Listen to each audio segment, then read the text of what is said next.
kept in by Bonner. There were two sendings off, but they weren't really terrible tackles by anyone. I mean, Terry Hullett was a bit foolish in lashing out at Tommy Coyne. And Peter Grant, I felt, was for a bit of overzealousness. 10 against 10 should leave a little bit extra room on the field, but such is the commitment of these players that it's still very difficult for anyone to find space to pull the ball down and make a pass. Richard Goff's been penalised this time for the foul in the air on Tommy Coyne, and I wonder if Darius Dobchek fancies his chances once again.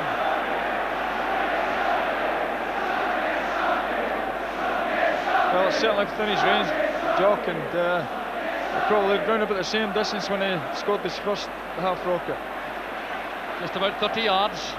Rangers showing some respect with 3 in the wall.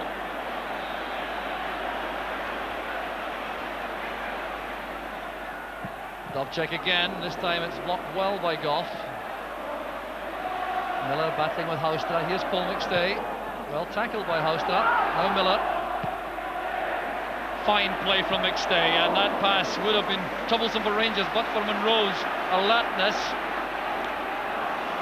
Walters is away from Dobchek, now facing Paul Elliott, and Dobchek did extremely well.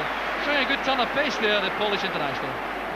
Yeah, Paul Elliott slowed Mark Walters up, and it gave Dobchek a chance to get back at him.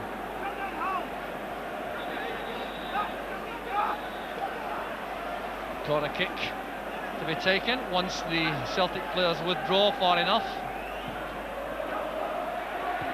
Headed away well by Rogan, straight to Ian Ferguson. Goff hitting it wide for Nisbet.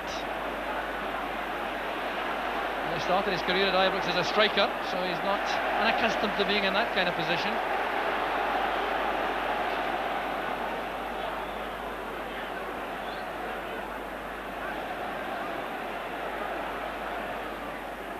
Nisbet playing it across, the layoff from Johnston. There's Ferguson making that rather too obvious, allowing Joe Miller to intercept the tackle from Houstra. Miller thought he was fouled there by Houstra. So he'll leave that throw to Dobchek.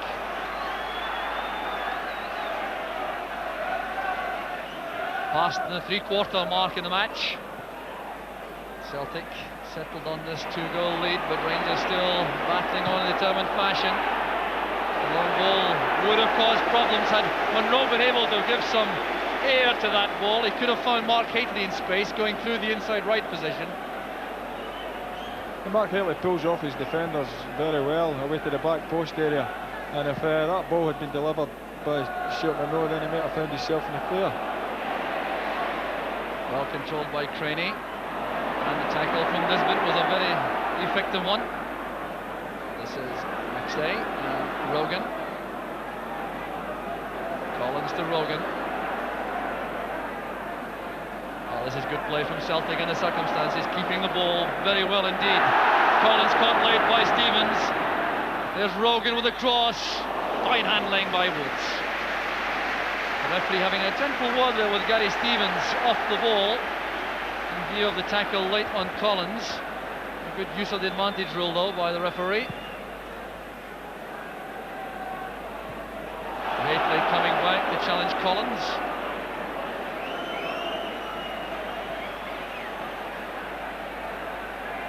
Walter Smith has left the Rangers dugout and may well be going up to have some discussions with Graham Souness. Here's Houstra. Good play by Houstra, tackled by Elliott. Trying to find a way through that ruck of Celtic players. It's across from Ferguson to Stevens. Here's Walters. That's for Hateley. Elliott is there again. This is Ian Ferguson. That was well struck and blocked by Elliott. Elliott took the full force of that volley from Ian Ferguson. He's still on the ground as Miller breaks for Celtic.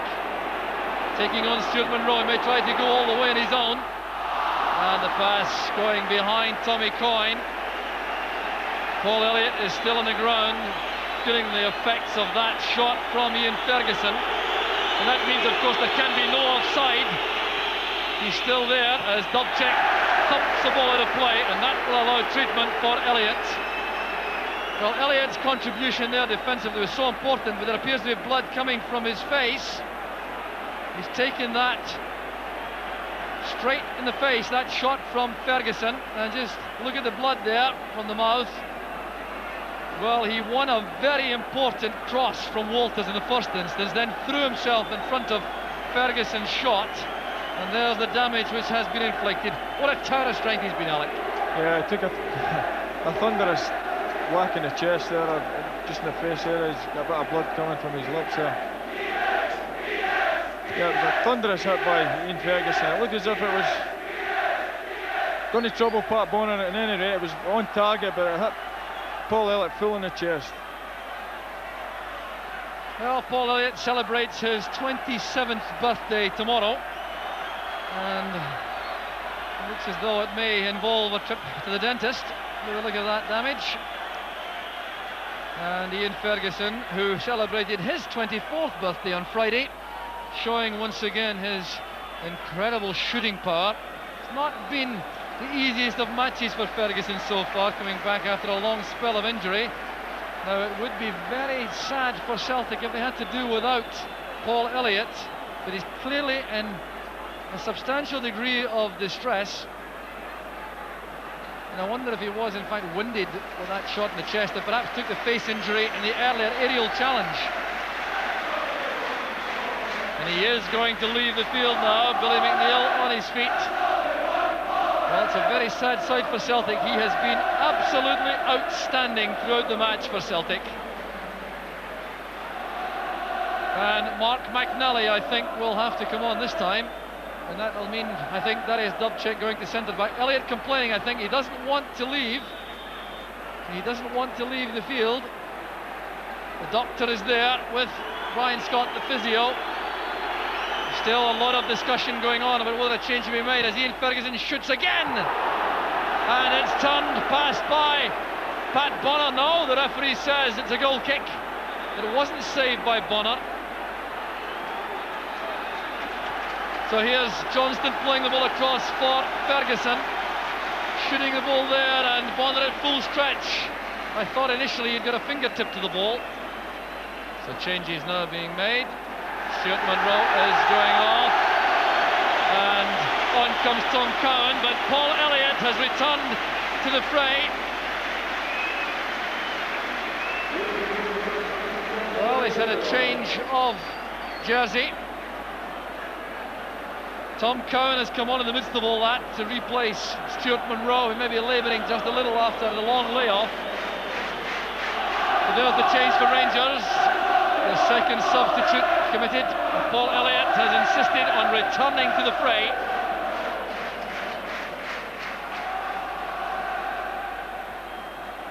There's Cowan, former Clyde player, cost £100,000, the youngster.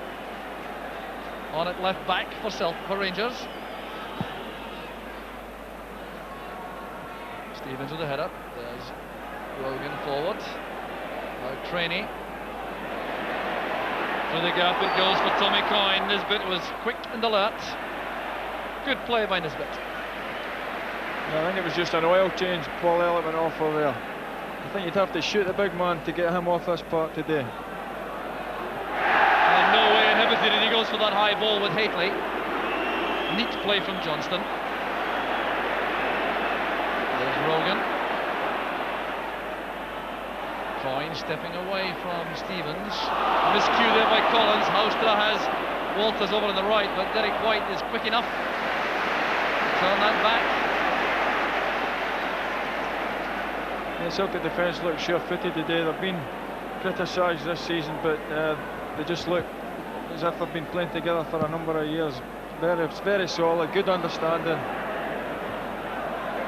Of course, matchup with big Paul Elliott. Cowan turns it back to Chris Woods. Well, one thing that is remarkable is that Chris Woods really hasn't had a great deal to do by way of making saves, although Celtic lead by 2 goals to 0. That's right. He's been beaten by 2 fantastic goals. Mark Hateley's in trouble now for Rangers. For persistent infringements, he is being booked. And Mark Hateley saying, "You come to me if you want." And he There's going to be a yellow card for persistent fouling as he's challenged Paul Elliott in the air. Players, I think, always very ill at ease when they're summoned to a referee from a long distance, and that was what Mark Hateley was indicating, I think. That is an element of frustration, Alec, is it not, for professional players? Yeah, yes, I think we've all been through that at one time or another. I've been guilty of it myself, calling foul of the referee with a few harsh words. But see here at the moment, that's the way the game goes. There's the elbow used by Hateley, which certainly appeared to be a foul, and because it was by no means his first, he's been booked.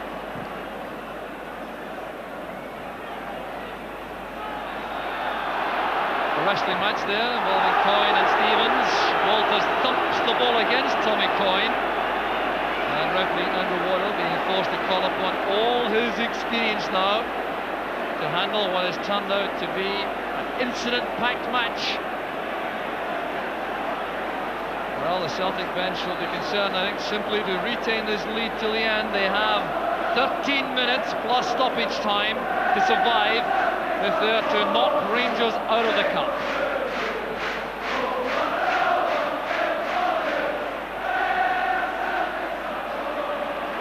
Paul McStay over the free kick. He's in no particular hurry.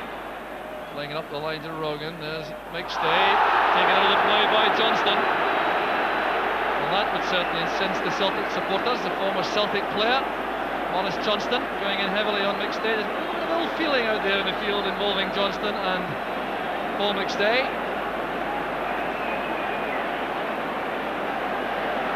A few words being exchanged there also.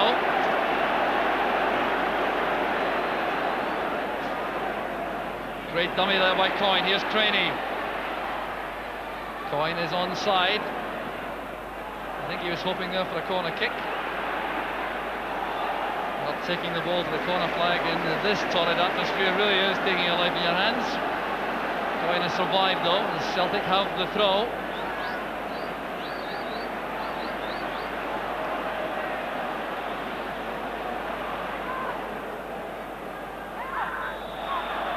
The ball was carried over there by Collins, that's why it's a goal kick to Rangers. Well, with time running out, Alec, can Rangers do anything about this now?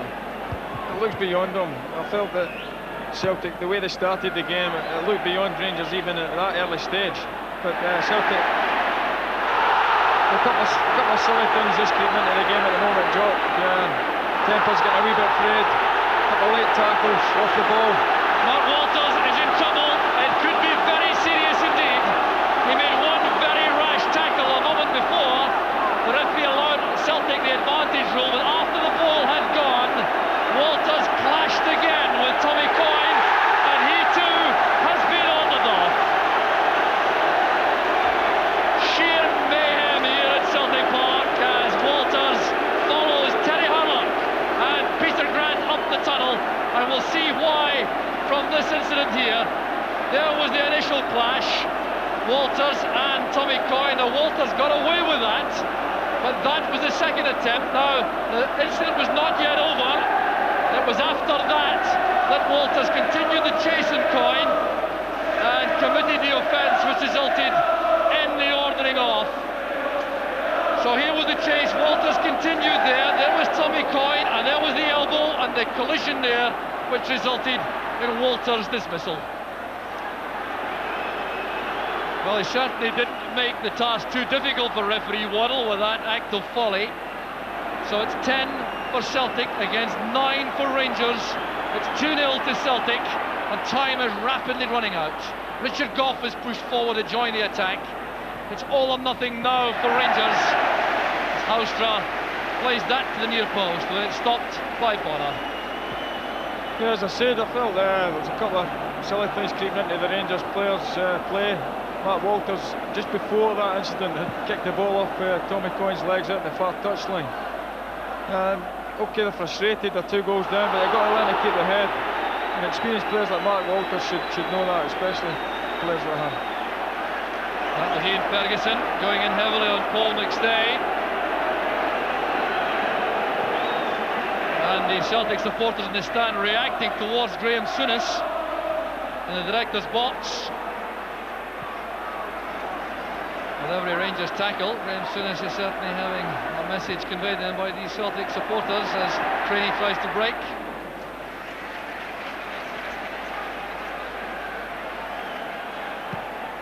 Well, Graham Souness chewing his gum there, looking very solemn as you would expect. Been a very unhappy Scottish Cup occasion once again for the Rangers manager. And there's more trouble over on the far side. Now what's going on here? The linesman is involved. Anton Rogan clutching his face. Mark Hateley was in the vicinity, and the linesman George Kerr is now explaining to referee Waddle what happened. Now Mark Hateley has already been booked. Richard Gough is across, so is Paul Elliott. Rogan is going to be booked for his part, but it looks as though Mark Hateley is going to be ordered off. If he's called across at all, and if he's involved, he can only be shown one colour of card. He's been called back by Andrew Waddle, so it's a booking. Is it, or is it a red card for both? A yellow it is for Rogan, and it's a red for Hateley.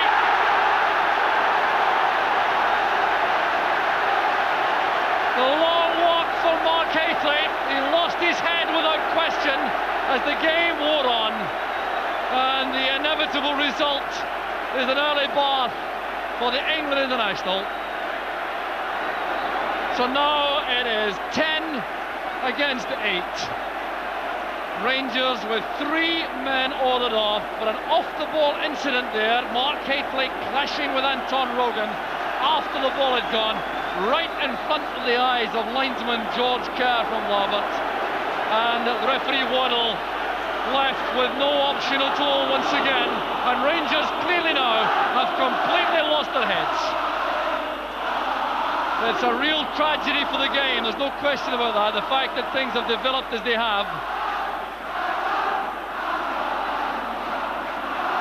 The tension's running so high in a match of this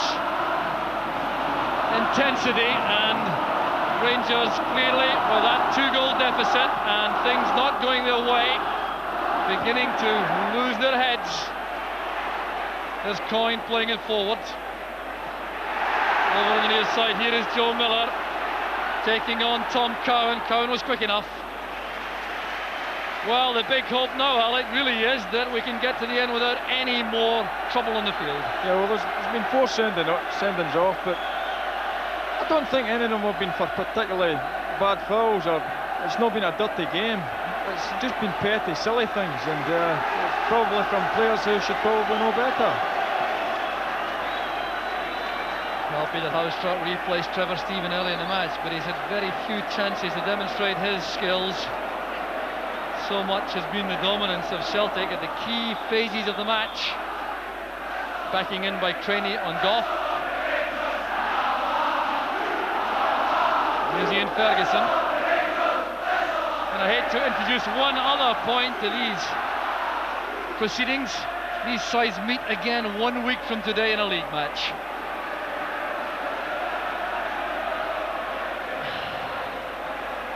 And of course there will be suspensions affecting all the players ordered off this afternoon.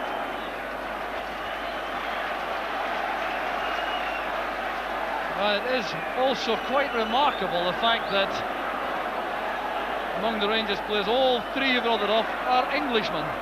So they've been introduced to this torrid Scottish occasion, and the result has been that they have become so embroiled in everything that they've finished up being ordered off. Well, that's good play by Miller, taking the ball for a stroll now, rather. Brought down there by Houstra and Cowan.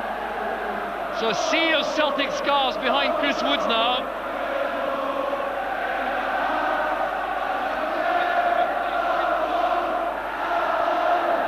Well, these Celtic supporters showing the scarves there. They're clearly satisfied now that Celtic are going to go through to the semi-final.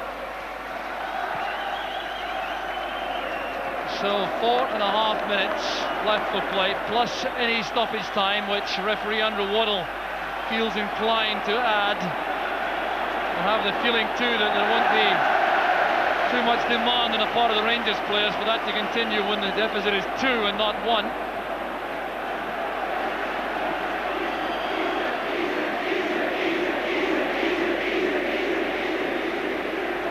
sound of easy from the Celtic supporters as Rogan plays it forward. There's Gary Stevens. It's controlled well by Goff. Now John Collins. This is Coyne. Rogan. Coyne forward for Collins. Across goes Richard Goff. Tackle came from Collins. Well, the chanting and the singing and the cheering coming from these Celtic supporters inside the 53,000 crowd.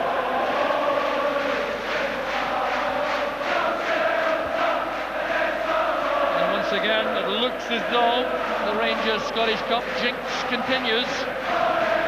They last won the Cup 10 years ago in a replay against Dundee United. The longest barren spell, though, of Scottish Cup failure was way back early in the century when they went 15 years without winning the Cup.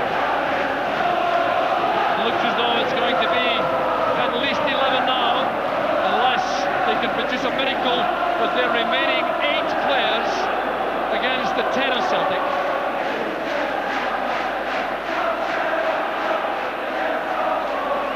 Well, Joe Kirk criticised the players earlier on for getting a bit het up in this atmosphere, but then again, I've never played in an Old Firm game, and the tensions are extremely high, and the stakes are also high.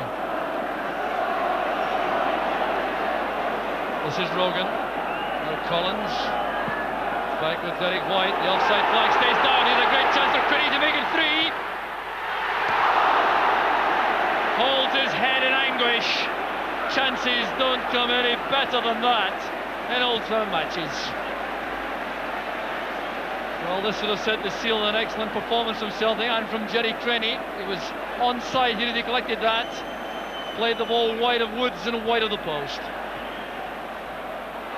Yeah, just bobbled a wee bit at the last minute for Jerry Crenny there, and just as he was about to shoot, just took a wee bobble and it made it play wide. There's Cowan with Miller. It's back with Richard Goff. He's tried very hard, it's fair to say, as the Rangers captain, to keep things under control. Nisbet has to play it back to Woods.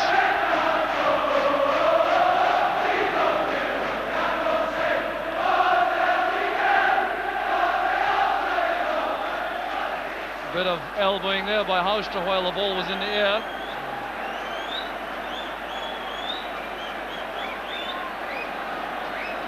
So it's calmly retained by Derek White and back to Bonner.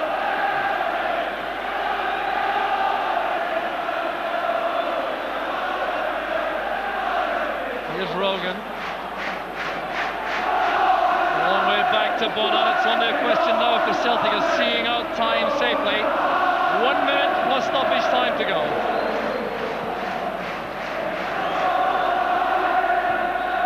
Goff's header. Craney was the culprit there, barging there between Goff and Nisbet. So Cowan giving the free kick to Richard Goff. Well, Underwater didn't reckon with this. His first Old Firm match, he's ordered off 4 players. The first, perhaps the most controversial. That was Peter Grant. The second offence in charging a free kick before it was taken. Then an easier task for Hurlock, had a swipe at Coyne off the ball, and Mark Walters lost the head too with Tommy Coyne, and ending there with Haithley clashing with Rogan. Here's Dubček. And Crenny trying to direct the header on target there in front of goal.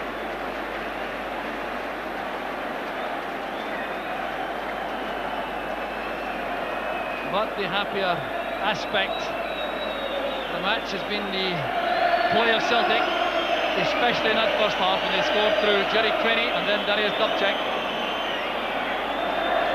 The task in defence for Celtic now looks to be easy with Rangers so depleted. Well, pulling in to survive right to the end despite a heavy injury. It was a brilliant start by Celtic to the match that set the tone for the game as far as their performance is concerned. A super little goal by Jerry Crenny, and from then on it was going to be Celtic's day.